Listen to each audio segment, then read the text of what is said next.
our day with addressing a domain where precision and responsibility can never be compromised. Regulation, risk and responsibility, the evolving landscape of dangerous goods logistics. With global regulators tightening norms across air, ocean, and surface logistics, DG management has become increasingly complex. Today's panel will explore how companies can improve compliance, modernize processes, and embed a culture of safety that goes far beyond documentation. First, I would like to call on stage an absolutely wonderful moderator for this session, Mr. Radharamanan Panicker, Managing Director, Dangerous Goods Management. With deep expertise in regulatory logistics, risk management, and DG certified supply chain solutions, he ensures adherence to global safety standards and seamless movement of sensitive cargo. Ladies and gentlemen, let's hear it for him. A big round of applause. Welcome, sir. Next, I would like to invite on stage Mr. Haresh Lalwani, Managing Director, Sun Logistics. With extensive experience in international shipping and logistics operation, he guides Sun Logistics in delivering reliable, complaint, and customer-centric logistics solution across global market. Welcome, Mr. Lalwani. Next, I would like to invite on stage Mr. Fardeen Malbarwala, Director, Galaxy Freight. Mr. Fardeen, you have quite a fan following in the crowd, I must say. With deep experience in international forwarding, ocean air cargo solutions, and end-to-end supply chain coordination, he contributes to strengthening the company's global trade capabilities. Welcome, Mr. Fardeen. Next, I would like to invite on stage Mr. Manish Chaturvedi, Country Director, India, PSA BDP. He steers the company's port logistics, terminal services, and supply chain solutions across India, driving strategic development, operational excellence, and the integrated logistics infrastructure for one of the world's leading port terminal operators. Welcome, Mr. Chaturvedi. Next, I would like to invite on stage Mr. Arush Kishore, Head Integrated Operations, Liquid and Gas, Reliance Industries. He manages large-scale supply chain coordination, storage, and distribution infrastructure. His leadership ensures seamless handling of critical energy resources, optimizing efficiency and compliance across the company's logistics network. Welcome, Mr. Kishore. And our last panelist, next I would like to call on stage Mr. Gopal Digaskar, Senior Logistics Leader, India and Subcontinent, Dow Chemical. With extensive experience in industrial logistics and materials management, he plays a key role in ensuring efficient, safe, and seamless supply chain operations for the company's chemical business. Welcome, Mr. Digaskar. Over to you, Mr. Panicker. Have a wonderful panel discussion.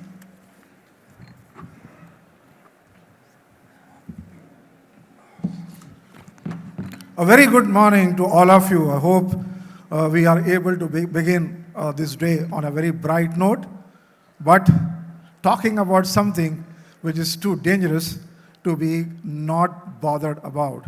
It is indeed a great pleasure for me to be chairing and moderating this session on regulation, risk, and responsibility from compliance to consciousness. So we are moving away from just talking DG and DG, but we're trying to take the step forward and say, where is DG actually evolving? I'm thankful to the ICS management, Mohit, Metwani, and Ayushi for getting and putting up this session and giving us this opportunity to deliberate on a very useful and important topic.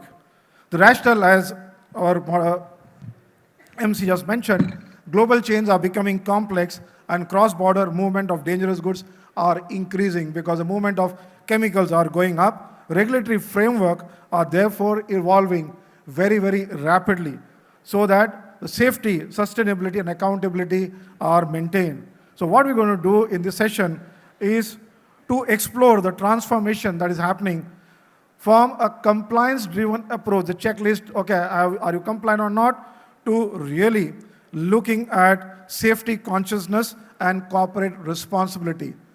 Dangerous goods compliance can only happen if there is a top-down approach and not bottom-up approach.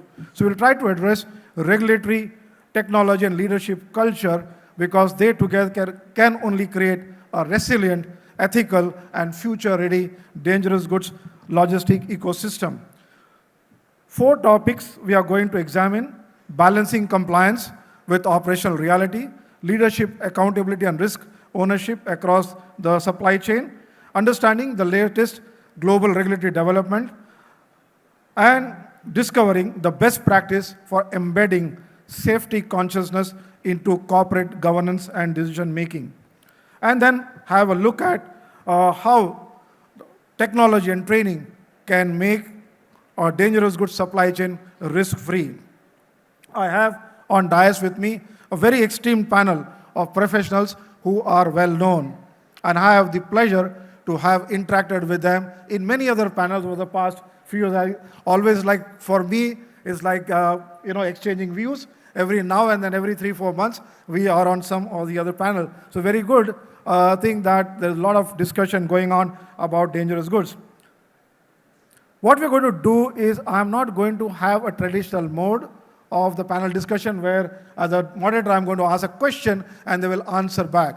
So I'm only going to put an idea, and everybody in the panel will throw their viewpoint based on their approach. The reason being, we have people from the freight forwarding, from the facility port management, and we have the shippers and consultants as well. So everybody will be asking questions, or they have the freedom to ask questions. So also, we are not going to stop and say, do you want to ask a question? You just raise your hand. As an audience, you can ask question anytime from the panel member. You can, or you can say, I just want this answer, and somebody will answer you. My role here will be to get the session moving seamlessly so that we can have a wonderful discussion and get to the core of the subject. Thank you. With that basic introduction, I will move on to the discussion.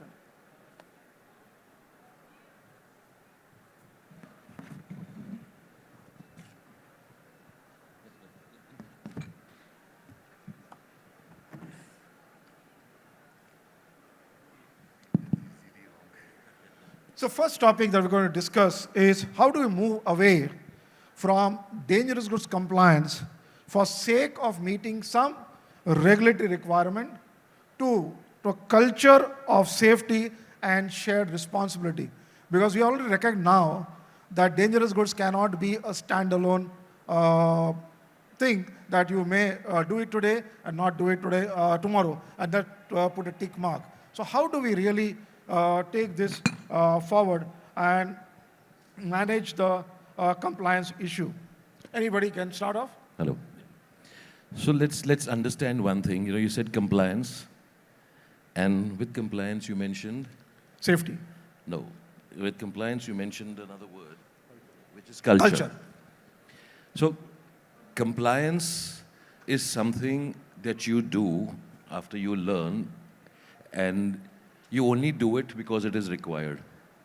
Culture is something that you do even when no one is watching. It's inbuilt in you. Excellent. All the time.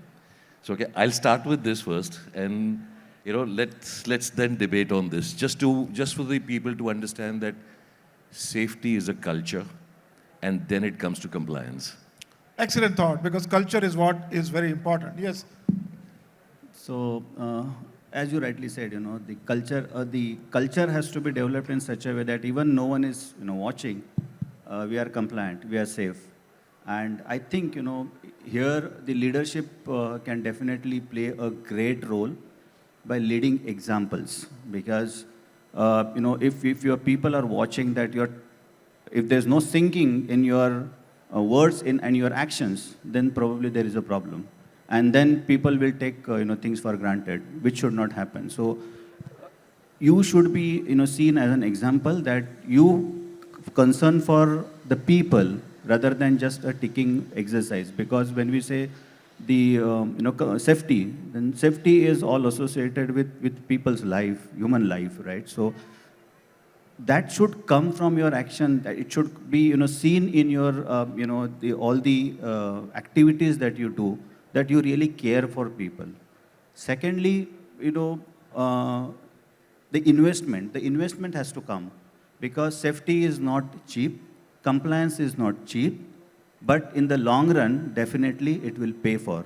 This vision has to be there with the leadership, because normally we see that the people, see very, the near-term vision they have, and then they taking shortcuts, and once you take shortcuts, then definitely safety and compliance will be, going for a toss. So I think first and foremost thing is the leadership has to have a clear mindset that, my organization will be safe and will always be compliant. Any other views, maybe? Yeah, go ahead. Anybody?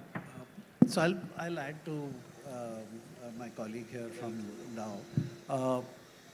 You can have the best of equipment, you can have the best of service providers, you can have the best of processes, but bad culture will eat good processes or equipment for breakfast every time.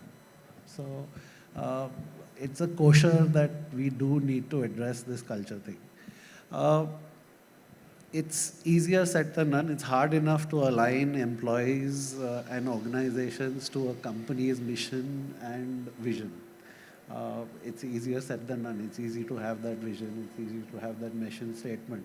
But it's very difficult for all employees, right from the guard at the gate to the senior management, aligned in one direction.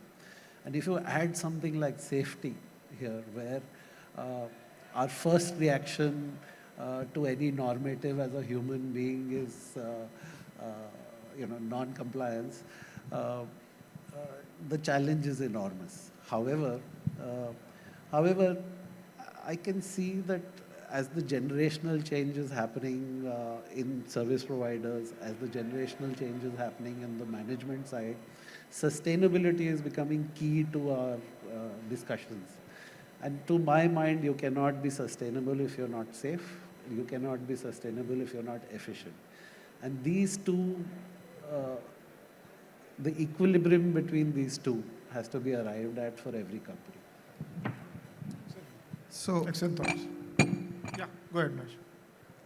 so when you talk about safety, safety from my perspective, when we are talking of handling DG, like Gopal just mentioned it, it should not be a checkbox. Yeah? It should be, in my opinion, a very core part of operations. Yeah? And that has to be actually driven by the leaders. Yeah? I mean, how the leaders are driving it, and which is generally oftenly missed. Yeah?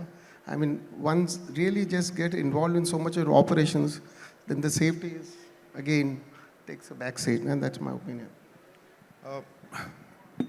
So first, in my personal opinion, I feel safety is uncompromisable. But then, unfortunately, the thought process which we generally work out of is that there is a jugaad.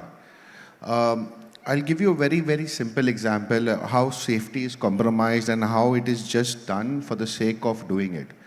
Majority of the shippers require safety shoes and a helmet when when a truck driver is entering their office, right? You have people selling or renting this equipment outside, and that's the Indian jugaad, right? People actually find ways to make money out of it. Now when I ask myself, Fardeen, how do you lead your organization to bring in a culture where you will say that yes, I want to bring in this change? The first thing is that acceptance of mistakes. When I did a little bit of homework about when I was preparing to face you, sir, what I read and what I tried to understand was that the best organizations are not the ones who do not report, but the best organizations are the ones who report it. Because once you report incidents is when you are actually thinking about it and when you are actually wanting to make certain changes. So bringing in a culture where people are encouraged to speak up. We all make mistakes, the best of us do. But then how much of that culture is in Galaxy Freight for me to say that, yes, Fardeen, you will accept it as a leader, you're prepared to accept the damages that follow, but then what is the culture you are setting for your people to follow, as well as how much is my own participation in a training? Have I myself passed the driving exam correctly? These are the questions which go back to me, myself as a leader, to be able to bring in that culture and that mindset. This is what I would want to contribute. Yeah, so, I'll just sum it up a little. The thing is, we've spoken about culture, we've spoken about everything. Now there is also something called as acceptance. We as leaders, like what we do in our organization is that we ask people to record what is called as a near miss. If there is a mistake that you felt it, but everything went through well, and if such things are reported and discussed within the organization, more awareness comes in. People really want to come and say something, because many a times you are scared that you might lose your job, and I may not report. If it goes through, good enough. If not, we'll see. But the moment that acceptance is there from an organization, the scare of losing your job is not there. That, okay, I am going to learn something. So we need to look at the positivity of how we need to add all these things. Like you mentioned, the leader has to make sure, has to be there. He's the one who has to step forward and say, I know this. But what we all need to understand, the basic before we move ahead, is that none of these trainings or whatever that you learn are something that you have to remember by heart. Everything is reference. So there is nothing to be scared about. It's only that you need to understand what you have to look and where you have to look. There are books available which gives you, they're the rule books. There you may call it your, the most holiest book in your business, but that is your key step. So, I think it's a very excellent idea about culture and culture relation to safety and compliance. I was reading an article by a safety expert just last month. An excellent article. What he wrote was, I just got back after an audit and I was relaxing, and suddenly I got a call that there was a major fire in the factory. And he said, I was flabbergasted. Audit was done, excellent, everything is excellent. 5 years audit, no problem. So he was intrigued why after all this there was still a fire. So he investigated, went to the background of that incident and many other incidents. What he found out was, as he just pointed out, the near miss thing. What happens in our statistical domain that we use for safety management, we use probability and say 99.1% is good. We miss that 0.9%.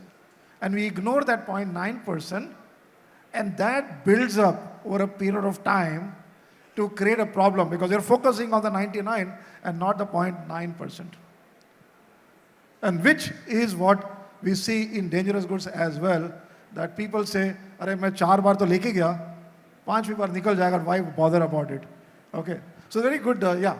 So I would like to share one line which I had read. Its culture is defined by the worst behavior the leadership tolerates. It's about so many times you are pressed for speed. The shipment must go, shipment must go, and at that time, what's the instinct of your colleague? Does he take safety or does he take speed, or is he expected to, work, burn the midnight oil and do both? Okay. So very good discussion on, we have established the linkage between culture, safety and compliance. Okay, let's move forward and look at the regulatory landscape. Okay, are we really, because this is one sector which is highly regulated. I'm talking chemicals and dangerous goods, both put together, because even they come under that. We have high amount of regulation. Okay, what are the challenges that you as a business leaders are facing for your supply chain? That's the thing that we would like to look at from different perspectives, from the shipper's side, from the terminal operator side, from the freight forwarding, and see where there could be something that we can deal with and engage the authorities. We start with Okay, Digaskar. so yeah, I can go first. So the first problem with India is basically, the regulation. So there are multiple regulations, but none of them talk about the specifics. They're all generic. So we are over-regulated? Maybe we are over-regulated, but without any actually, implementation or, the result of it. So that's where a big problem, because multiple regulations, there is no sync between the local regulation and the international regulations. You ship materials, cross-border, you ship material locally, and the norms are different. A classic example that we always talk about is, and he can also vouch for it, the petroleum in ISO tank, right? So IMO, if the tank is under IMO regulation, then it can freely, move around. But if it's under, the PESO, then it's not. So what different risk that we carry when the document or the shipment is different? I don't see, on the road, the risk remains same. But it's a big problem that, multiple regulations, and we know what the condition of our Central Motor Vehicle Act. It just talks about very, very basic things. And now, the rule or the regulation was defined maybe, few decades ago. Now situation has changed, and it's not modified. One classic example, one more thing which I would like to share here, is especially for my, the company here, we talk about MDI. MDI is, as per GSS regulation, it is non-hazardous cargo, but it is listed in our MSISC regulations. So what should we do? There's no clarity, and then, people start interpreting the regulation by their own way, and they, take, the measures the way they want to take it. So that becomes a challenge. Then there is no uniformity. So I think there's a high need of having a, unified code, the comprehensive, I would say, the unified code. And also the second thing is the mindset and the ecosystem that the government needs to create. Because just, to give an example of emergency response, if something happens on the road, what our police are doing, they're just collecting the sand and putting it on the spill. So what type of, the regulation that we are talking about here? So maybe. Arush, you will have a big story about your favorite authority, PESO. So let me give you a few examples. At a theoretical level, there is a disconnect between the regulation and the infrastructure. I'll give you an example of road driving. So there are driving rules, then there are signages, there's a disconnect, and there's a disconnect in road design. For example, U-turn. A very big accident took place last year just because of a wrong road design on U-turn in the north. LPG was involved. There's another example I'll give you between the disconnect between regulation,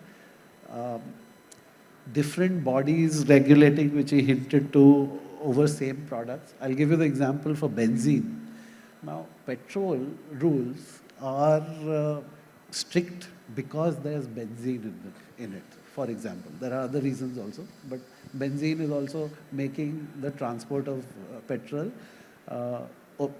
with heavy regulation. However, for benzene itself, things are a bit relaxed. We'll look at ISO tankers, for example. Now, there's a rule which came in last year, which requires you to license in a one-to-one binary between an ISO tank and a trailer for all movements in the domestic territory of India, whether it's export or import or domestic. So let's forget the domestic. Just on the export-import front, for a company like mine, it means I require 30,000 licenses every month. Wow, wow. So these kind of things are, present and ubiquitous in many formats across the So you various manage all the products. 30,000? We are working at it. Yeah. Mahesh? You see, when you look into supply chain complexity, it generally stems out from overlapping international regulation, and then when you look into the local regulation. And I'll give you a great example. So there was one of our customer wanted to import a DJ cargo from China. And this was all done, the liner issued the booking and everything, and the container was not moving. And when we dwelled deeper into this, we found out that from the hinterland from China, it was supposed to go through a river, through a barge, and that, because of some environment issue, that river was not allowing for that barge to pass. And this is where one has to really look into this. How do, I mean, both the sides work together to see, these solutions can be provided, yeah? So it really needs a lot of collaboration with a lot of information flowing in the right time, so that the exporter community or the shipping community can take a decision. Look at another example. You look at IATA and IMO rules. They are very standard, but when you look into peso requirement in road, when you go to road transport, there is a huge difference. What do we do? Yeah. Get into a warehousing, yeah, for DJ goods. There is no specific rules. How do we address that? Yeah. Gopalji spoke about MDI. I know, his pain, what he's talking. It takes a lot of energy to get those clarity and get the things moving, yeah. So if there are no rules for warehousing, how do you really get around with that? Because DG, you need to still store. So what is the reference point, maybe Gopal can talk about, for storing your DG goods in a third-party warehouse? Yeah, so first and foremost thing is, since the regulation is not clear, so the local regulation, MSSC regulation really doesn't talk about anything. It just talk about, the intimations and so on and so forth. But that is also then linked to the Pollution Control Board permissions, the limits that which have been taken, and then it takes a lot of time, as he rightly said, to get those permissions. So in warehouse, one more thing is basically the segregation. Then really people, we have seen that, we have to continuously, keep them, educating that what kind of, hazard that they are carrying, and what type of segregation needs to be done. And I've visited many warehouses. People are not even, knowing that this is a dangerous good. So if you go to, the old warehouses in Bhiwandi, you see that those are pathetic. They don't even know that they are sitting on a bomb. And that's how the warehousing, culture that we have. Now with this, trainings and educations, continuous learning, that we have been teaching those, things to our service providers. We have, very good, we also conduct a safety stand down. We call our, LSPs to, share their examples, so that, one example can be shared with all our, LSPs, so they learn from those, experiences. But because the regulation is not clear, it's a chaos out there. So it's a chaotic situation. People really don't know what to do, and they, as I mentioned, they interpret they want to interpret. And one example, it is not related to warehousing, but one classic example which I experienced, recently, the SCOMET list we have, right? So there is one product which is say product A, and it's a mixture of B and C. The A is controlled substance. If I want to only export C, the customs is not allowing me. And I had to wait and follow up with the DGFT for almost 1 year to get that clarity that A is regulated, not individually B and C are not regulated. And believe me, I had an order of 10 containers every month. I lost that, the order of 10 containers every month for 1 year. So what kind of, the regulation and the clarity that we talk about? So see, regulations, we are talking about regulations. I accept that, we have international regulations, we have the IATA, we have the IMDG code. Yes, we do not have anything once we come into to India. Okay, fair enough. But today, just to turn this around a little and to give a twist to what we are talking right now, all of us sitting over here, we know what these safety regulations are, what exists globally. Why don't we start trying a little of self-regulation? Let's move that one step forward. Okay, somebody is not doing it. Let us go ahead and do it. Because, see, if we are going to keep complaining and nobody is going to listen, it's not going to happen.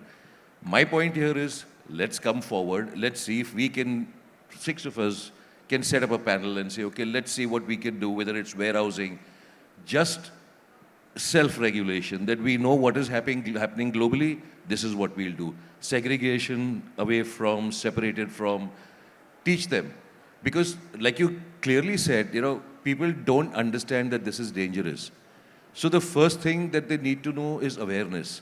Understanding those, I'll put it in simple words, I won't call them placards, stickers. That what are the classes? Even if people understand that, people have understood what the road signs say. Like, like he said, there's a U-turn ahead. Whether the banking was right or wrong is a separate issue.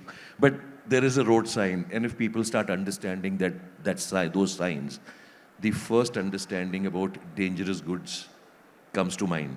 I'm sure if they see a UN number, they will not understand. But those diamonds that you see is something that we start learning first.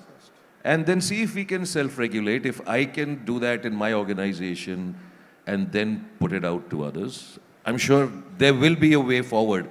And when government sees something like this happening, they'll come with what to do it. The problem here is, we all do that. And especially in the organization like, Dow Chemical, definitely we have safety first and compliance first. So we do that everything. And most of the companies are, doing that, but they're doing it within their own periphery. So what happens outside is something that, people are not really, concerned about. And that's the reason where we have, started, and he can vouch for it because he is one of my service provider, that each and every vehicle that comes to my plant is inspected. If the vehicle is not suitable for the load, we just reject it. Sir, why don't you have this inspected before the vehicle leaves and comes to your plant?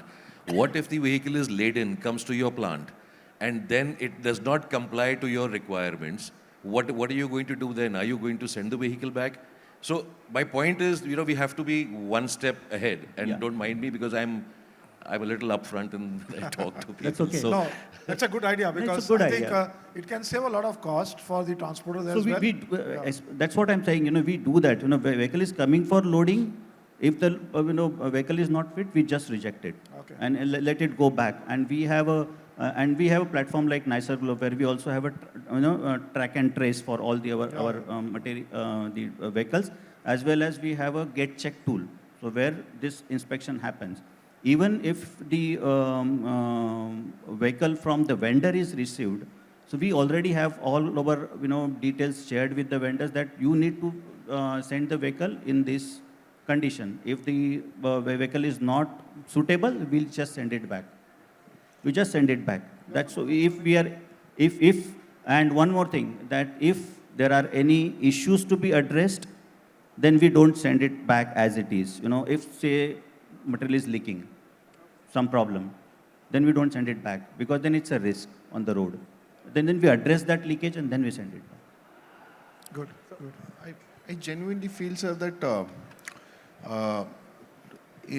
mashallah, Dow Chemicals can afford to do these things. It's a smaller chemical manufacturer, like the 10 containers per month order which you rejected.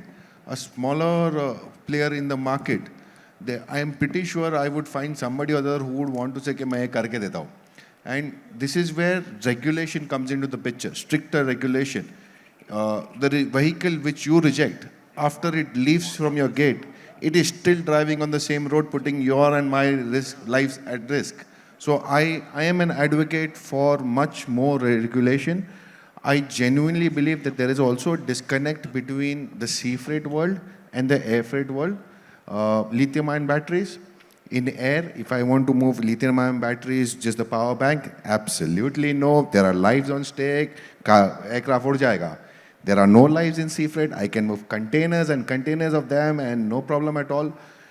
When it comes to India, now, no warehousing regulation. Mera jo dil hai, bindas karo. It is my interpretation. And the worst part is, and I tried this last night. I can book a quick commerce. I can book a Rapido, put a bag full of batteries in it, and give it to the poor guy, putting his life at risk, and asking me to deliver it and without a bother of anything. So there is a huge, there is a gap. While IATA and IMDG are international and global standards, there is nothing, or the regulations within the India perspective is different state, different interpretation. I read Malayalam different and I read English different. And the worst part is that there is no, these rules don't talk to each other. Like they are, like for example, something which is a marine pollutant can go as air in, maybe even as like non-DG. The quantities which I accept in an air shipment vis-a-vis I accept in a sea shipment are absolutely different. And then what happens when in the middle of the road, there is some captain sleeping in the Red Sea and I need to do an air? It has to also be designed around commercials where customers need to export goods and make money out of it. So let me answer your two questions on that. Lithium battery, don't worry. Ocean is getting a very big change. The new one. It's already happened. 42-24. Yeah, it's already done. From okay, 1st yes, Jan. everything is going to come, and they're going to sing. Secondly, harmonization is already happening at UN level for all the modes of transport. So you see, it started with the UN numbers and proper shipping name. If somebody were as old as me, you could see that UN number, the IMD code was 6 volumes. Okay, and the UN numbers are different. That's what road regulation is today. There's no UN number. So that integration is happening, and I think it'll move much faster. You're right, because of problems. Quantity limit is a challenge because of the mode challenge, and not related to the safety angle. Okay, the mode challenge air is different. Some aspect of marine pollutant, you're right, yes. Sometimes, as I tell somebody, it's written there, just follow it. Don't question. Okay, yeah, Ayush. Let me just address two themes that I have sensed. So one overall theme is that, it's a myth that safety is a cost. I'll give you an example with the two colleagues of mine said on transport, the truck equipment. Reliance has a very robust, it's a branded program called Suraksha, where we check the truck every 6 months. And without that certificate, it can't load my material. My vendors tell me that at the end of life, when they sell that vehicle has a higher return than any other vehicle that they have in some other contract. So the proof of the pudding is in eating it. So one is that. The other thing that I sensed was that self-regulation kind of a thing. So let me embarrass Panicker ji a little bit. Thanks to him, Reliance has a very robust program on various assurances. So we have a contractor assurance program where we do a contractor assessment and its performance. We do a driver assurance program, which we tied up with Ashok Leland, and we impart at a location in Baroda training to our drivers. So we've trained about 61,000 drivers in just the last 5 years, while our requirement is only a fraction of that. We have a very robust vehicle assurance program, which I told you about, the branded Suraksha program that we have. And the third is that we have actually a journey management program, which is which you would find references in European or American regulation, wherein at the end of the journey, we actually take a written feedback from the driver as to what happened in the journey. And that is translated back into our daily toolbox talks with drivers that maybe you don't want to take that route because there's repair going on, or don't stop there. So things like that. Great. At this hour, I think we're on the half-hour line. Any questions from the audience? Anybody who wants to ask a stupid question, also free to ask them. You don't have to be very serious questions. We are ready to answer them. No? Oh.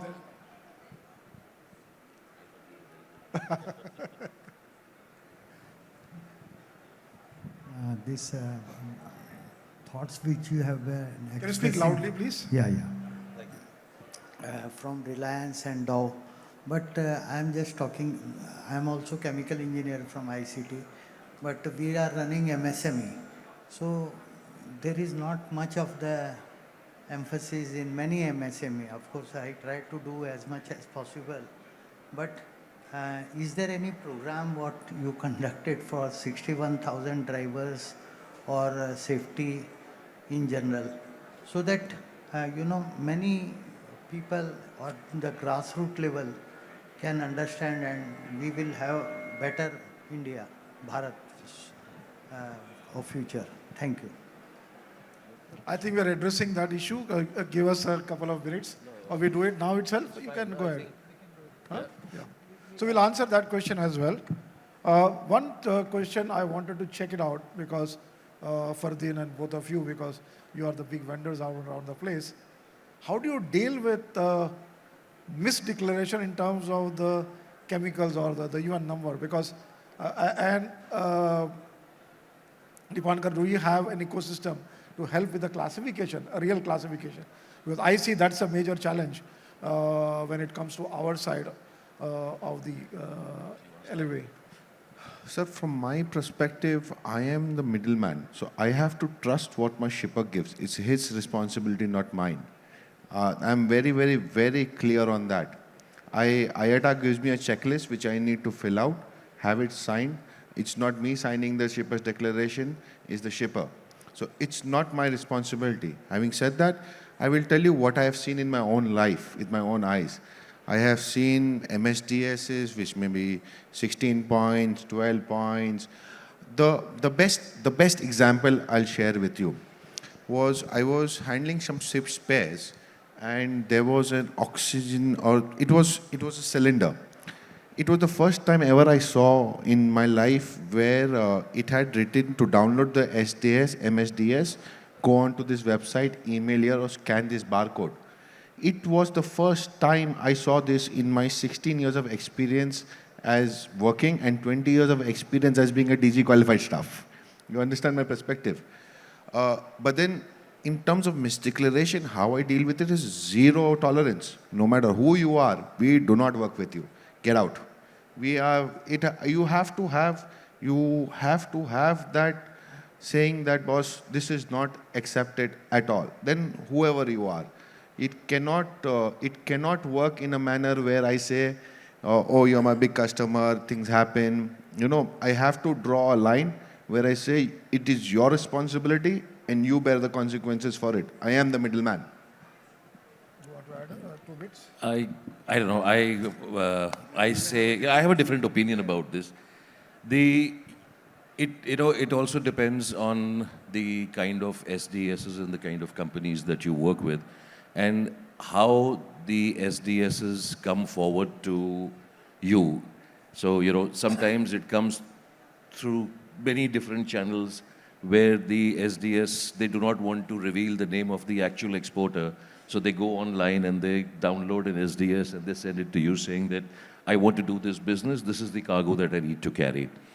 So there are these small things that you need to notice where you know that there is a chance of misdeclaration.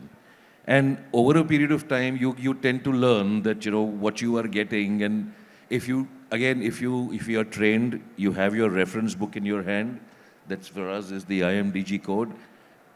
And along with that, if you also have the CTU code that you need to understand when you're doing IMDG, many a times you can know that this is going to be misdeclared. Now, genuinely, if I know it's a misdeclared, someone tells me, oh, I need this cargo to be going as non-dangerous cargo, we have a straight answer in our organization, not accepted, 0. I know people do it. People also teach shippers from our industry, they teach shippers that how to change the SDS and how to try and save a mere $50 on a container. 50. And so these things happen. But that is happening because the perils of that danger is not understood by the other person. For him, it's just that getting that business, but not understanding the damage that can happen. So, let's look at it on two sides of the coin. Okay. Can I add one more point? Sorry, I'm so sorry. Can I add one more point in this? Please. I feel also that the biggest challenge at the moment, or the time bomb that is ticking, is hidden dangerous goods in e-commerce. People are sending anything in Indian Post and e-commerce. Yes, and it's a growing scale, and there is lack of regulations there, or people are just able to just move things without having any idea about it. So I come to that same point we started off in the beginning. Who's responsible? It starts from the person who is sending that cargo. He has to take the onus. As a service provider, we take what we have to take. We may not know it when we are taking there's something wrong, but the onus has to be the right place. I agree with you that there is an angle there. We'll come that. I actually just wanted to build upon his point of e-commerce. It's not just e-commerce, by the way. Even the small parcels which are under Carriage Goods Act, even for the big companies, the small parcels which are transported through the trucks under Carriage Goods Act, it's a big risk that we are sitting on. Okay, since we were talking, and I think Arush already started the trend or the thread on training, and so I will take the training subject. Compliance is not an easy thing to do. Requires understanding. Luckily, we don't need to have any complicated rules. There are already established international framework.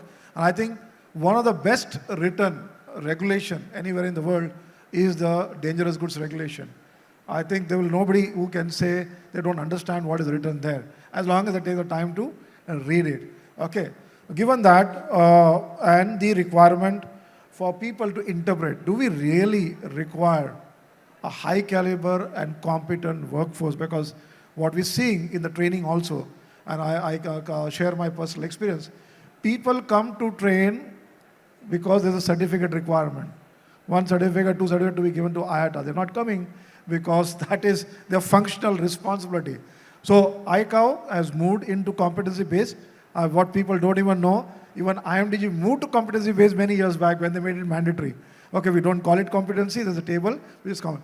So what are your thoughts, ideas on that? Do we require competency? Because will that improve the DG safety as compared to the traditional system where people are coming to the classroom, sitting for 4 or 5 hours or 10 hours and say, I'm certified? I'll start with an example. So, driving license. How many of us we have driving license and how many can really drive on the road? Excellent example. Right? So we get a license. Many people get the license, but do we really have a courage to drive on the road? So same thing here as well, right? Do you have really a mindset that you can really respond in case of something going wrong out there?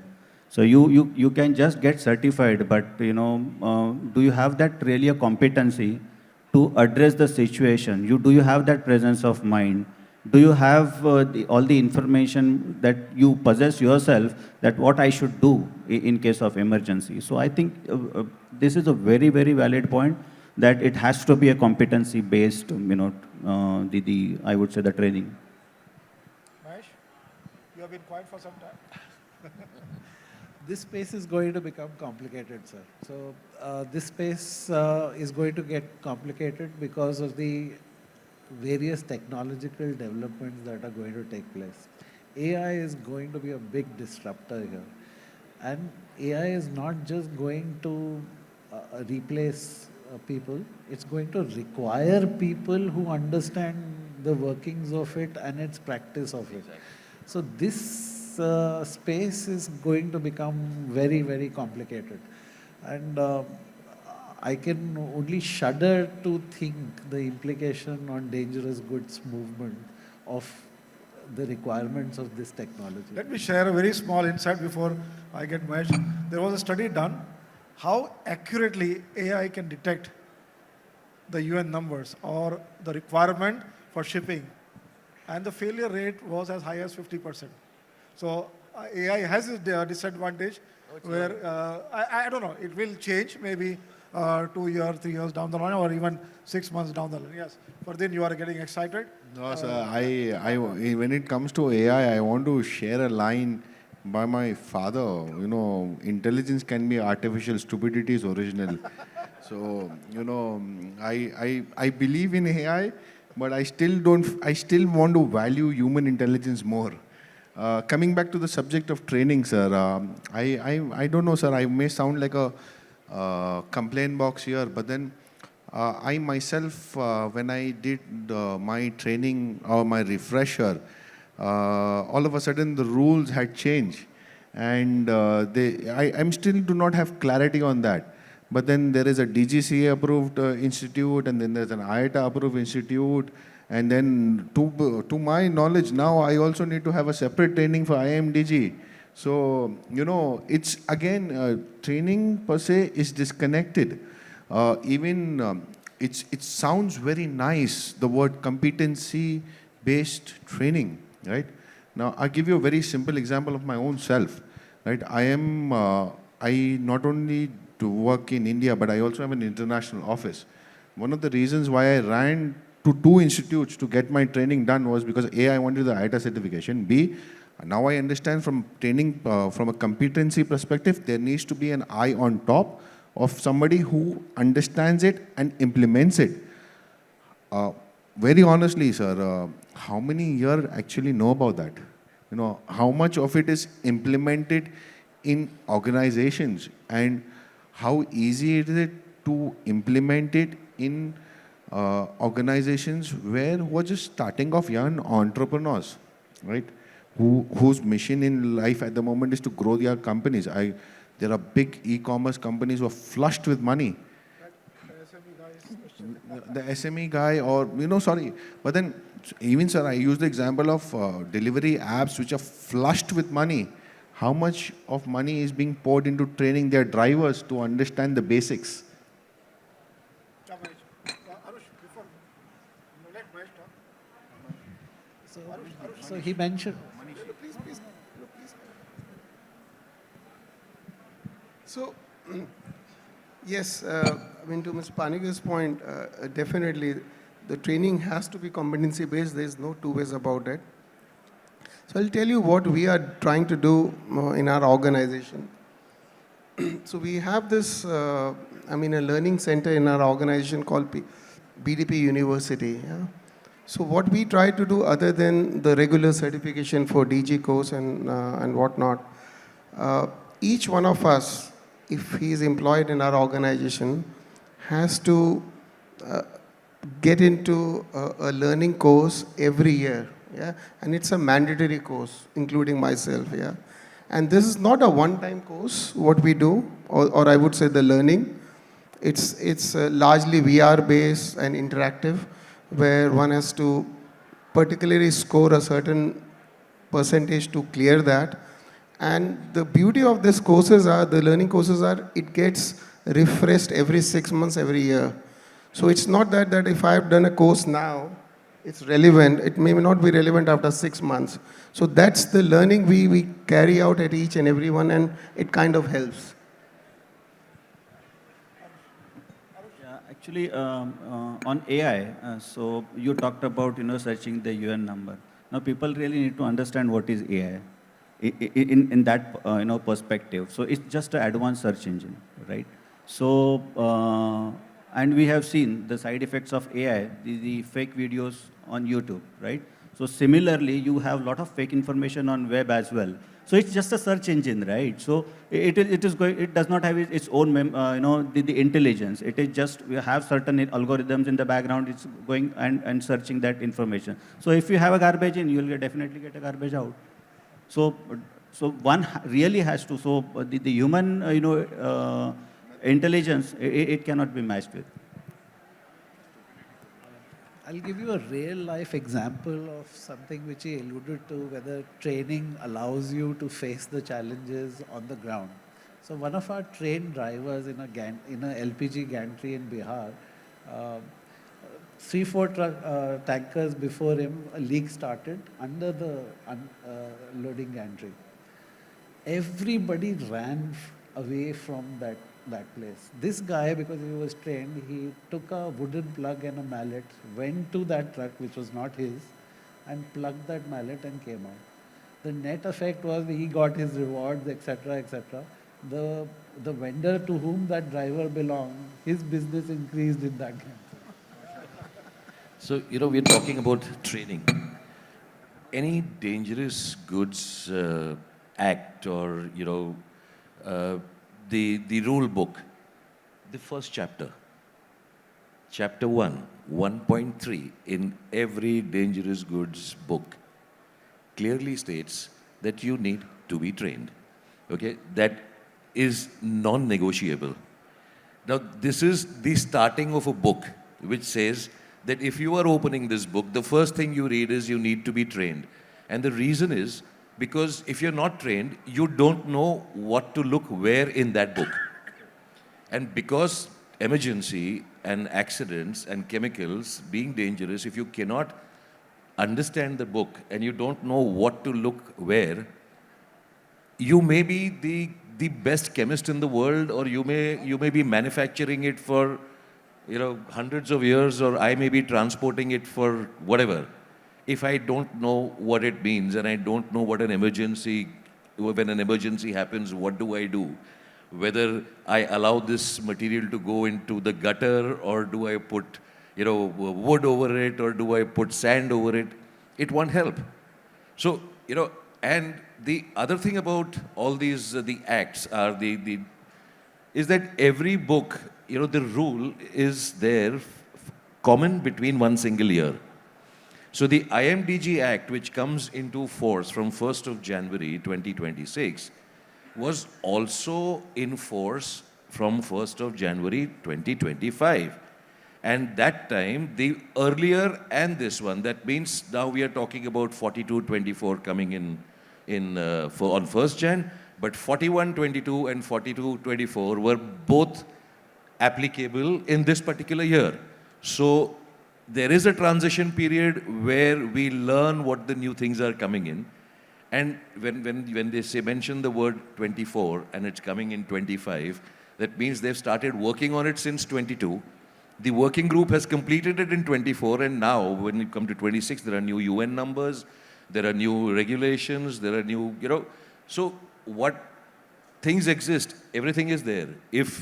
And the United Nations has this thing open. You can see their books on the net and understand what the changes are taking place. We will need to do that.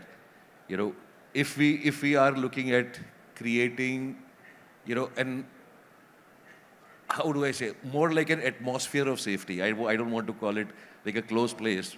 Yeah, an whole ecosystem, basically.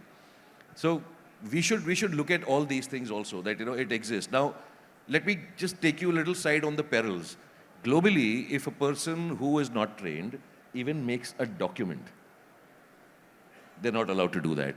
So forget, now this is the beginning. I am picking a document of dangerous goods and I'm trying to do something. I cannot even make an entry because I'm not trained. Now going all the way up to operations till the time it is over and handed over to a carrier. Everybody in that line needs to be trained. And one mistake, and anybody like an insurance finds out over there that this mistake has happened because an untrained person has done this, the insurance gets null and void. Now this is just one. Talking about what the what the regulations do after that is a separate issue. So look at, these are the kind of things, if we need the safety factor to go up, we need everything tightened, whether we like it or not. One thing that I noticed during all these years is he's talked about different regulations, he talked about complicated Indian laws and all that. But I don't see the industry body, whether it is the logistic industry body or the shipper organization or few or anybody, really taking on the government and the governmental department on this particular laws. We assume it's given.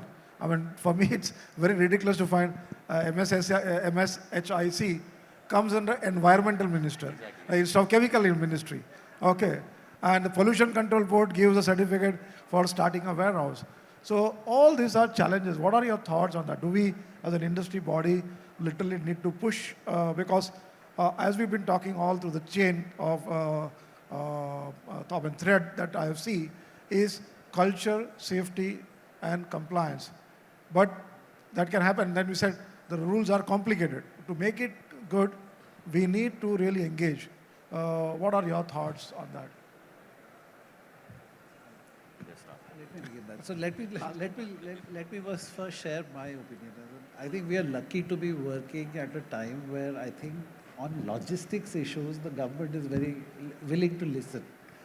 Responsive is another matter, but it's at least willing to listen.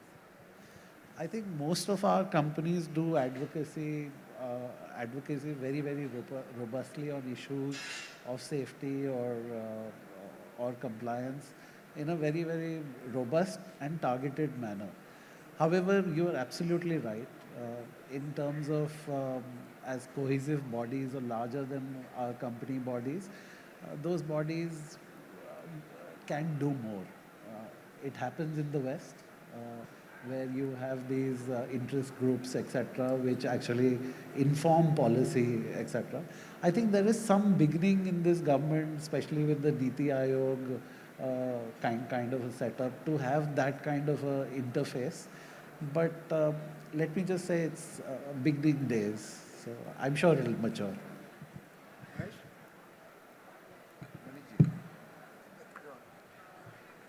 Sir, do you want my honest answer? Blunt is, sir, it's not my job. I pay my taxes, it's the government job. No, as simple as that. Having said that, sir, from my own journey, I feel that we do not have a choice. India has been very closely monitoring its ranking in the logistics index. And with that, and there are several trade policies as well, which are pushing India to adopt and accept global standards. And these do play a major role. At an association level as well, I feel it is our humble duty to share our perspective with the government, but then the onus doesn't lie with the associations. Yes, now I have had discussions with people in my organizations where I go back and say that, boss, you can only spend so much of time in it. But then now it's a double-edged sword. My personal opinion is that, sir, that I be very honest. It's not my job. Because I may only give a perspective, like an air association may only give a perspective of air. A road association will go on strike and say, ye nahi chalega. So why are there so many captains on the field that one guy cannot decide? If that example works. Okay, I'll let Harish give a response there. It's not a response, nothing. While you said that, you mentioned about how organizations can do something. So I am the secretary at the Association of Multimodal Transport Operators. And I am also on the panel of the BIS, where these things are actually being looked at as a standard. So you will see it coming soon. The standards are being worked upon. We have mentioned that the United Nations has, standards that already exist, and we should look at those. Now, what BIS does is, beyond these standards, they are matching every ISO standard in the world, and also making it a little for its local requirement over here. And this is something that is happening. It's been happening for the past 1.5 year, 2 years now. There is one particular document that came out from the BIS, which was distributed, and now the work is on for a better document to come in. Yes, it'll take time. The thought process on the other side was, when I was talking to them, that why can't we implement something like this, was, he said, the day we implement, everything will stop. Then what happens? See, the moment they say that this is going to be implemented from tomorrow onwards, you cannot carry dangerous goods, the whole trade stops. Yes. See, there you go. Now, I didn't want to mention that, but yes. So my point is that it will be gradual, but it is happening. And I'm saying that because I am part of it, so that's why I know. So, please. Okay, I think we have come to the end of our session. It has been a very interesting morning session, and I'm grateful to the panel members for having some very blunt, open ideas and far-reaching ideas. What I can talk, I can understand the central theme is definitely, if we want to manage the compliance cannot be standalone.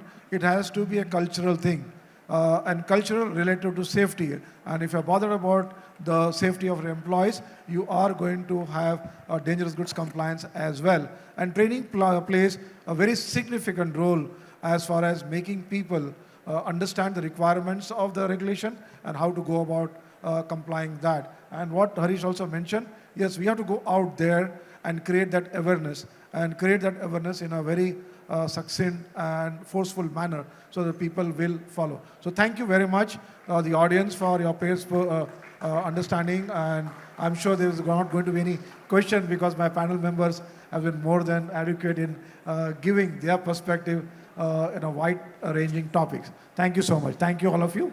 We appreciate it.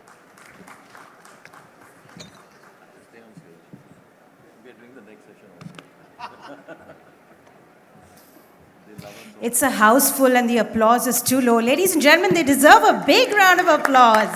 What a wonderful, insightful panel discussion that was. I now request Mr. Mohit Mewani to join us on stage to felicitate our remarkable industry leaders and present them with our token of appreciation along with our remarkable moderator, Mr. Radharamanan Panicker. We would first like to felicitate Mr. Haresh Lalwani from Sun Logistics.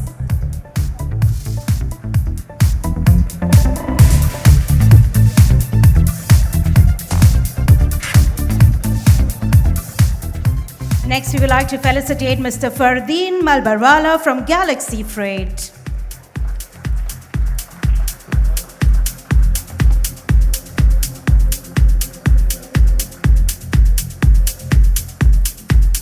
Next, we would like to felicitate Mr. Manish Chaturvedi from PSA BDP.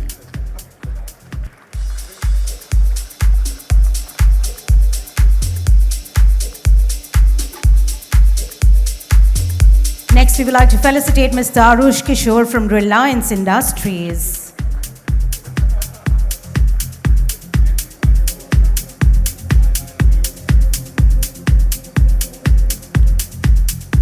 Next, we would like to felicitate Mr. Gopal Digaskar from Dow Chemical.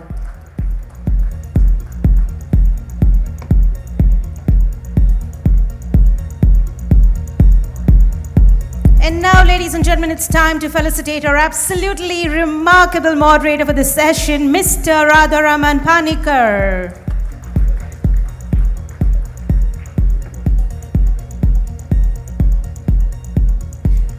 Can we have a group photograph with all the panelists, please? Thank you.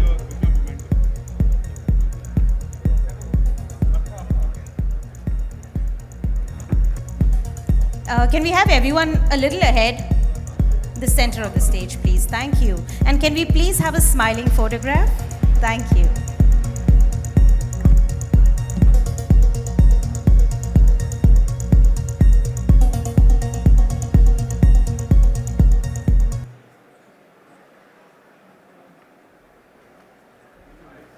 Thank you, Mr. Mewani, and thank you to our esteemed panelists.